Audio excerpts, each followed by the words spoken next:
Welcome to mission success. আশা করি সবাই ভালো আছো, সুস্থ আছো। তো আজকে একটা সব থেকে হট টপিক যেটা বর্তমানে চলছে, সেটা হলো যারা বিএড বা ডিএড করেছো তাদের জন্য। এই কারণ তারা আমাদের ওয়েস্ট বেঙ্গলে বহুদিন কোনো পরীক্ষা দাওনি। তো আমরা জানি এখন ঝাড়খণ্ড বেরিয়েছে, আর এখন ওয়েস্ট বেঙ্গলের সবাই বিহার বা ঝাড়খণ্ডের দিকে পরীক্ষা দিতে যাচ্ছে। এই কারণে যেহেতু আমাদের বিএডে এসএসসি পরীক্ষা অনেক দিন হয়নি, আপার প্রাইমারি হয়নি, প্রাইমারিও ভালো খবর কিছু দেখছি না। তো এই ঝাড়খণ্ড পরীক্ষায় কে কে বসতে পারবে, কি কি তার জন্য লাগবে, পরীক্ষার সিলেবাস কি আছে, আজকে সব কিছু নিয়ে আলোচনা করব। তার আগে একটা সব থেকে বড় কনফিউশন, যে ঝাড়খণ্ডের পরীক্ষায় আমাদের ওয়েস্ট বেঙ্গল ছেলেরা দিতে পারবে কিনা। তো এটার জন্য বলি, একদম 100% গ্যারান্টি, ফর্ম ফিল আপ করে দাও, ঝাড়খণ্ড পরীক্ষাতে ওয়েস্ট বেঙ্গল ছেলেরাও পরীক্ষা দিতে পারবে। যারা এটা নিয়ে এখনো কনফিউশনে ভুগছো যে হবে কি হবে না, দিতে পারবো কি পারবো না, এরকম অনেকেই মেসেজ করছো যে দাদা আমাদের হবে কি, অবশ্যই সবার হবে।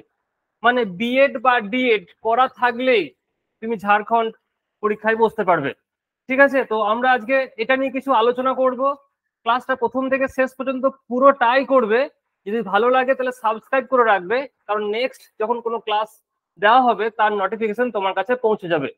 দেখো, তো শুরু করার আগে বলি যে এটার জন্য আমাদের ব্যাচ একটা শুরু হচ্ছে, ঝাড়খণ্ড যে টেট বেরিয়েছে তার জন্য। তো তোমরা যদি কেউ ইন্টারেস্ট থাকো তো এই নাম্বারে কন্ট্যাক্ট করো। বেশ, দেখো এবার প্রথমে বলি যে এই যে পেপার আছে, এর অ্যাপ্লিকেশন যে ডেট, সেটা 23শে জুলাই থেকে 22শে আগস্ট। তো শেষ দিনের অপেক্ষা না করে এখন থেকেই সবাই ফর্ম ফিল আপ করে দাও। অনেকে তোমরা ভাবো যে শেষ দিনে করব, কারণ মনে রাখবে এটা ঝাড়খণ্ডের পরীক্ষা হচ্ছে 8 বছর পর। 8 বছর পর, তার মানে ওখানেও কিন্তু একটা বহুদিন ধরে ক্রাইসিস ছিল টিচার্সে। তো অবশ্যই তাড়াতাড়ি করে দাও, কারণ শেষের দিকে কিন্তু সার্ভার কিন্তু সমস্যা হবেই হবে।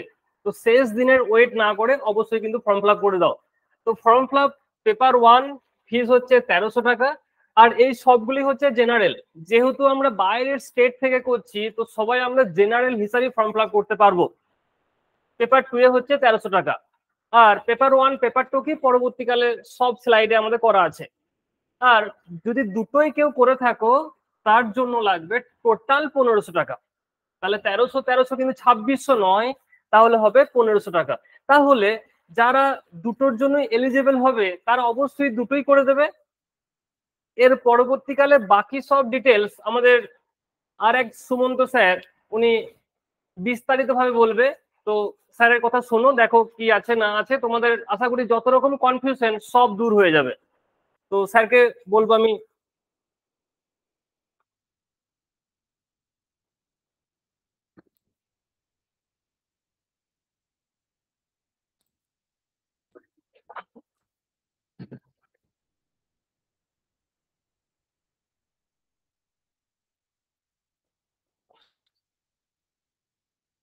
ওয়েলকাম মিশন সাকসেসে সবাইকে। তো আজকে মানে এখন সব থেকে মানে সারা ভারতবর্ষে বলতে পারো সব থেকে বেশি সংখ্যক টিচার নিয়োগ করছে বিহার ঝাড়খণ্ড। আর পশ্চিমবঙ্গের সমস্ত ছেলেরা এই বিহার ঝাড়খণ্ড থেকেই ঝুঁকছে। তার একটা প্রধান কারণ হচ্ছে আমাদের পশ্চিমবঙ্গের টিচার রিক্রুটমেন্টের অবস্থা খুবই খারাপ। তো সে কারণেই আমাদের পশ্চিমবঙ্গের ছেলেরা এই বিহার ঝাড়খণ্ডের দিকে বেশিরভাগ ছুটে চলেছে। তার কারণ কিছু আছে, কিছু সিলেবাসের ধরন আছে, মানে কিছু সিলেবাস সেম আছে, ওখানে বাংলা আছে। হ্যাঁ, বাংলা একটা পার্ট আছে, সেটা আমরা পশ্চিমবঙ্গের ছেলেরা খুব ভালোভাবে দিতে পারবো। তার জন্য অনেকেই বিহার এবং ঝাড়খণ্ড দিকে যাচ্ছে। তো কি কি লাগবে, কবে থেকে শুরু হচ্ছে স্যার বলে দিয়েছে, এখন আমরা বিস্তারিত তথ্যে চলে যাব। তো ব্যাপারটা হচ্ছে এই পুরো ব্যাপারটা পেপার 1 এবং পেপার 2, যেই স্টেট পেপার 1 এবং পেপার 2 এই দুটো পার্টে হচ্ছে। পেপার 1-এ কারা কারা এলিজিবল এবং পেপার 2-তে কারা কারা এলিজিবল সেটা ফার্স্ট আলোচনা করব। পেপার 1টা কি? পেপার 1টা হচ্ছে প্রথম শ্রেণী থেকে পঞ্চম শ্রেণী পর্যন্ত। প্রথমে বলে রাখি, পোস্টটার নাম হচ্ছে শিক্ষক সহায়ক আচার্য। ঠিক আছে, তো পেপার ওয়ানে এলিজিবল, পেপার ওয়ান হচ্ছে প্রথম শ্রেণী থেকে পঞ্চম শ্রেণী পর্যন্ত শিক্ষকতা করা। এর এসেন্সিয়াল কোয়ালিফিকেশন কি? এর এসেন্সিয়াল কোয়ালিফিকেশন হচ্ছে ডিএলএড সাথে এইচএস উইথ 50% মার্কস। মানে কারো যদি 2 ইয়ার্স এর ডিপ্লোমা করা থাকে, ডিএলএড করা থাকে, ডিপ্লোমা ইন এলিমেন্টারি এডুকেশন সাথে এইচএস এ 50% নাম্বার সহ যদি থাকে, তাহলে সে কিন্তু পেপার ওয়ানে অর্থাৎ প্রাইমারিতে, ঝাড়খণ্ডের প্রাইমারি টিচার হওয়ার একটা যোগ্যতা সে অর্জন করতে পেরেছে। এবং এই যে টেট এক্সামটা নেওয়া হবে, বলে রাখি এটা টেট এক্সাম, হ্যাঁ, এরপরে মেন্স হবে। মোটামুটি পেপার ওয়ান এবং পেপার টু মিলিয়ে, মানে প্রাইমারি আপার প্রাইমারি মিলিয়ে প্রায় 26,000 কাছাকাছি ভ্যাকেন্সি আছে। তো প্রচুর সংখ্যক এটা। তো টেট এক্সামে কি হবে, টেট এক্সামের পর আবার মেন এক্সাম হবে, একটা এক্সাম হবে। তো দুটো ক্ষেত্রেই বোথ পেপারই। তো মনে রাখবে এই টেট এক্সামে 150 নাম্বার থাকবে। এই 150 নাম্বারের মধ্যে 90% যদি পাও, এই 150 নাম্বারের মধ্যে তুমি যদি 90% পাও, তাহলে কিন্তু কোয়ালিফাই করবে। কোনো কাট অফ নেই, এটা শুধুমাত্র 60% যদি পাও, হ্যাঁ, 150 মার্কসের মধ্যে যদি 60% পাও, অর্থাৎ 90 পাও, তাহলে কিন্তু কোয়ালিফাই করবে জেনারেল ক্যান্ডিডেট। এবং আমরা সবাই যেহেতু বাইরের স্টেট থেকে যাচ্ছি, তাই এখানে কিন্তু সবাই জেনারেল হিসাবে, অর্থাৎ সবাইকে 60% মার্কস পেতে হবে।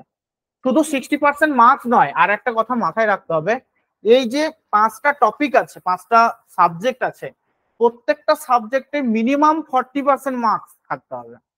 মানে সিডিপিতে 30 নাম্বার আছে, এই 30-এর মধ্যে এই 30 নাম্বারের মধ্যে তোমার 40% পেতেই হবে, কিন্তু এটা কিন্তু মাস্ট।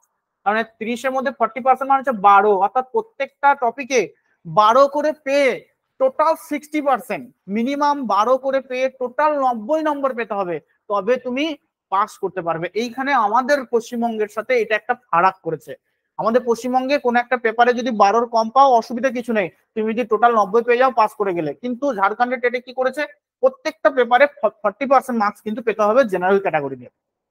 ঠিক আছে, তো কি কি সাবজেক্ট রয়েছে একবার দেখে নি। প্রাইমারির ক্ষেত্রে সিডিপি অর্থাৎ চাইল্ড ডেভেলপমেন্ট অ্যান্ড পেডাগজি, একই রকম সিলেবাস, সিটেটের যা সিলেবাস, পশ্চিমবঙ্গ টেটের যে সিলেবাস, সেই একই সিলেবাসই আছে, ওই সিলেবাসই পড়াশোনা করতে হবে। হ্যাঁ, 30 মার্কস। ল্যাঙ্গুয়েজ 1, দেখো ল্যাঙ্গুয়েজ 1 আর ল্যাঙ্গুয়েজ 2 আছে এখানে। তো ল্যাঙ্গুয়েজ 1-এ কি, ল্যাঙ্গুয়েজ 1-এ দুটো কম্বিনেশন আছে, মানে একটা হচ্ছে English Hindi or English Urdu, তুমি যে কোনো একটা চুজ করতে পারো, তোমার যেটা সুটেবল মনে হবে। দুটোতেই মানে ইংলিশে 15 আর হিন্দিতে 15 30 মার্কস আছে। এখানে ওই সাধারণ গ্রামাটিক্যাল নলেজ থাকবে। ঠিক আছে, আনসিন প্যাসেজ থাকতে পারে, গ্রামাটিক্যাল নলেজ থাকতে পারে, হ্যাঁ, এই ধরনের প্রশ্ন কিন্তু থাকবে। 30 মার্কস এই দুটো মিলিয়ে। ঠিক আছে, তাহলে তুমি ইংলিশ অথবা ইংলিশ হিন্দি চুজ করবে, উর্দু তো জানো না, বা যারা উর্দু জানে তারা ইংলিশ উর্দু চুজ করবে। ঠিক আছে, বেশ। এরপর চলে আসছে আমরা ল্যাঙ্গুয়েজ 2। এই ল্যাঙ্গুয়েজ 2-তে দেখো কি কি রয়েছে, English or Hindi or Bangla, শুধু এই 3টে সাবজেক্টই নয়। এই ল্যাঙ্গুয়েজ 2 আমাদেরকে ফর্ম ফিল আপের সময় সিলেক্ট করতে হবে। ঠিক আছে, ফর্ম ফিল আপের সময় আমাদেরকে সিলেক্ট করতে হবে এখানে কতগুলো ল্যাঙ্গুয়েজ আছে না, মোটামুটি ভাবে ঝাড়খণ্ডে যতগুলো আঞ্চলিক ভাষা রয়েছে। তো আমাদের প্লাস পয়েন্ট হচ্ছে এই জায়গাটাতে, যে আমরা কোনটাকে চুজ করব। ল্যাঙ্গুয়েজ 1-এ আমরা ইংলিশ আর হিন্দি 15 পেয়েছি, ল্যাঙ্গুয়েজ 2-তে আমরা বাংলা, যেহেতু আমরা পশ্চিমবাংলা থেকে, আমাদের বাংলা আমাদের মাতৃভাষা, তাই আমরা পশ্চিমবাংলা থেকে যেহেতু ফর্ম ফিল আপ করছি, তাই আমাদের বাংলাতে আমরা ল্যাঙ্গুয়েজ 2টা সিলেক্ট করব। এবং এখানে তোমার বাংলা ব্যাকরণ, কম্প্রিহেনশন টেস্ট এবং পেডাগজি থাকবে 30 মার্কসে, যেরকম প্রাইমারি সিটেটে থাকে। তো এরপরে চলে আসবো আমরা mathematics and science. For science স্টুডেন্টদের জন্য এখানে 60 নম্বরের এটা থাকবে, 60 মার্কস ম্যাথমেটিক্স এবং সায়েন্স স্টুডেন্টদের জন্য, অর্থাৎ যাদের ব্যাকগ্রাউন্ড, যারা এইচএস এ কিন্তু সায়েন্স ছিল, যাদের এইচএস এ সায়েন্স ছিল, হ্যাঁ, তারা এই ম্যাথমেটিক্স এবং সায়েন্স নিয়ে তারা পেপারটা চুজ করবে। ঠিক আছে, ম্যাথমেটিক্স এন্ড সায়েন্স, এখানে জীবন বিজ্ঞান, ভৌত বিজ্ঞান, অঙ্ক বিষয়ে প্রশ্ন থাকবে। এরপর আসবো যারা এসএসটি অর্থাৎ সোশ্যাল সায়েন্স টিচার, এসএসটি তে এখানে তারা যারা আর্টস এর স্টুডেন্ট, তারা কি করবে, social science or social studies এই পেপারটাকে চুজ করবে। ঠিক আছে, এটা থাকবে 60 মার্কসের। তাহলে আর্টসের স্টুডেন্টদের জন্য সোশ্যাল সায়েন্স আর সোশ্যাল স্টাডিজ চুজ করবে, আর সায়েন্সের স্টুডেন্টরা কি করবে, ম্যাথামেটিক্স এন্ড সায়েন্স চুজ করবে। এই সোশ্যাল স্টাডিজে কি কি আছে, ইতিহাস, ভূগোল, রাষ্ট্রবিজ্ঞান, সমাজবিজ্ঞান, এরকম ধরনের প্রশ্ন কিন্তু এখানে থাকছে। এরপর আর একটা জিনিস তোমাদেরকে এখানে জানিয়ে রেখে দিই, সেটা হচ্ছে ল্যাঙ্গুয়েজ টিচার। এখানে আমরা এসএসটি কে পাচ্ছি আর সায়েন্স টিচারকে পাচ্ছি, 3 ধরনের টিচার এখানে পাবো। আর একটা হচ্ছে ল্যাঙ্গুয়েজ টিচার। এই ল্যাঙ্গুয়েজ টিচার মানে কারা? এই ল্যাঙ্গুয়েজ টিচার কারা? এই ল্যাঙ্গুয়েজ টিচার হচ্ছে যাদের সাবজেক্ট বাংলা, যাদের সাবজেক্ট ইংরাজি, যাদের সাবজেক্ট উর্দু, যাদের সাবজেক্ট তোমার ইংরাজি, সংস্কৃত, তারা হচ্ছে ল্যাঙ্গুয়েজ টিচার। এই ল্যাঙ্গুয়েজ টিচার ক্ষেত্রে একটা ভালো জিনিস এখানে করেছে, সেটা হচ্ছে তারা তারা কোনটাকে চুজ করবে, তারা কি চুজ করবে, তারা এই ম্যাথামেটিক্স অ্যান্ড সায়েন্সও নিতে পারে, আবার সোশ্যাল সায়েন্স আর সোশ্যাল স্টাডিজও নিতে পারে। অর্থাৎ তাদের ক্ষেত্রে এরকম একটা ফ্লেক্সিবিলিটি রেখা হয়েছে। অর্থাৎ কেউ কোনো ল্যাঙ্গুয়েজ টিচার বা কেউ যাদের বাংলা, সংস্কৃত, ইংরাজি সাবজেক্ট রয়েছে, হ্যাঁ, তারা যদি চায় যে আমি ম্যাথামেটিক্স অ্যান্ড সায়েন্স নিয়ে ওই পেপারটা দেবো 60 মার্কসের পেপারটা, তাহলেও সেটাও করতে পারে। আবার সোশ্যাল সায়েন্স, সোশ্যাল স্টাডিজ নিয়েও কিন্তু তারা করতে পারে। এটা হচ্ছে আমাদের পেপার 2। ঠিক আছে, এটা হচ্ছে পেপার 2। এরপরে আমরা কতগুলো জিনিস নিয়ে কোয়ারিজ নিয়ে আসবো, কতগুলো কোয়ারিজ যাদের মানে মাথার মধ্যে সবসময় ঘুরছে, সেই কোয়ারিজ গুলা কিন্তু আমাদেরকে জানতে হবে। বলছে যে কেউ কেউ প্রশ্ন করছে, দাদা আমি বিএড করছি মানে সে কিন্তু মানে বিএড রানিং, বসতে পারবো কি? হ্যাঁ দাদা পারবে। যদি তোমার বিএড এর সেশনটা 24-22 পর্যন্ত হয়, মানে 22-24 সেশন হয়, তারপরের সেশন হলে কিন্তু আর হবে না, মানে 23-25 কিন্তু আর বসতে পারবে না। অর্থাৎ যারা ফার্স্ট ইয়ারের এক্সাম মানে ফার্স্ট সেমিস্টার, সেকেন্ড সেমিস্টার হয়ে গেছে, মানে তো ফাইনাল ইয়ারে চলছে যারা, হ্যাঁ, তারাই কিন্তু একদম শেষ সেমিস্টারে চলছে, তারাই কিন্তু বসতে পারবে।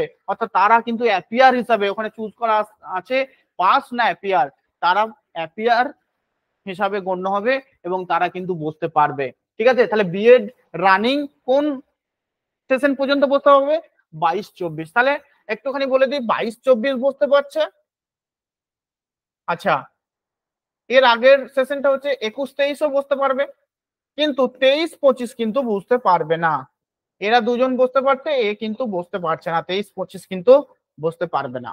ঠিক আছে, এরপরে চলে এসো, তাহলে 22-24 কি হিসাবে? অ্যাপিয়ার হিসাবে বসতে পারবে। ওকে দাদা, আমার এমএ তে 50% আছে, বিএ তে নেই। আমাদের দেখো পেপার 2তে গ্র্যাজুয়েশনে 50% চেয়েছে, বিএড উইথ গ্র্যাজুয়েশনে 50%।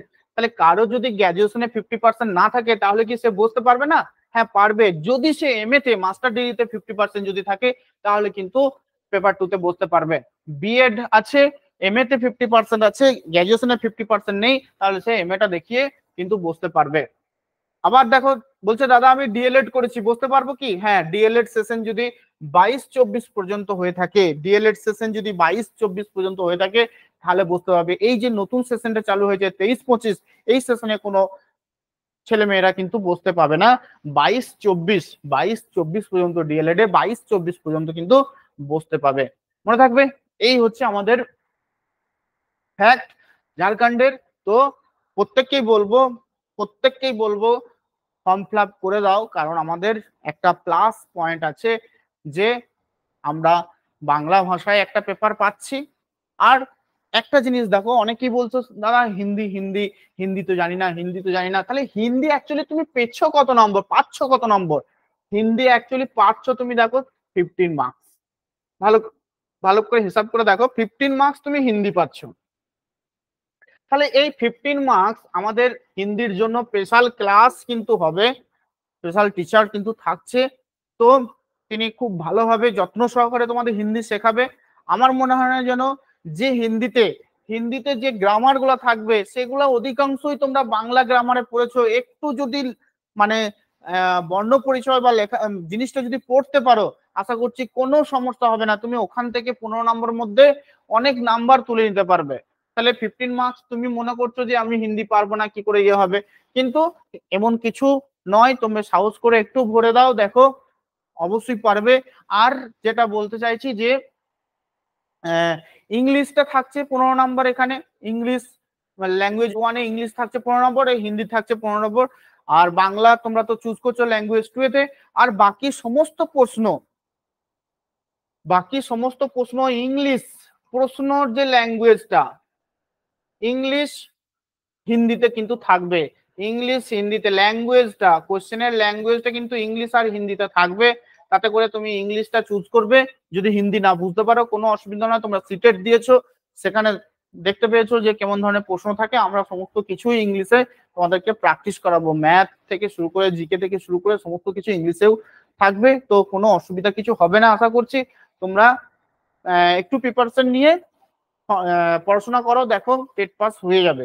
এবং আমাদের রাজ্যে যেহেতু পরিস্থিতি এখন খুবই খারাপ, তোমরা জানো যে কতদিন তোমরা গ্র্যাজুয়েশন করে বসে আছো, এমএ করে বসে আছো, এখনো পর্যন্ত একটাও এসএসসি দিতে পারোনি, আপার প্রাইমারি দিতে পারোনি। তো সেই দিক থেকে বিচার করলে আমার মনে হয় যেন এটা একবার তোমাদের দেখে নেওয়া দরকার আছে যে কেমন ধরনের প্রশ্ন হচ্ছে, হ্যাঁ কতটা কঠিন ব্যাপার আছে, এটা কিন্তু দেখে নাও। আবার দেখবে ভালো প্রিপারেশন থাকলে তোমাদের কিন্তু ক্র্যাকও হয়ে যেতে পারে এবং চাকরিটাও পেয়ে যেতে পারো। তো বেস্ট অফ লাক, সঙ্গে থাকো। Thank you.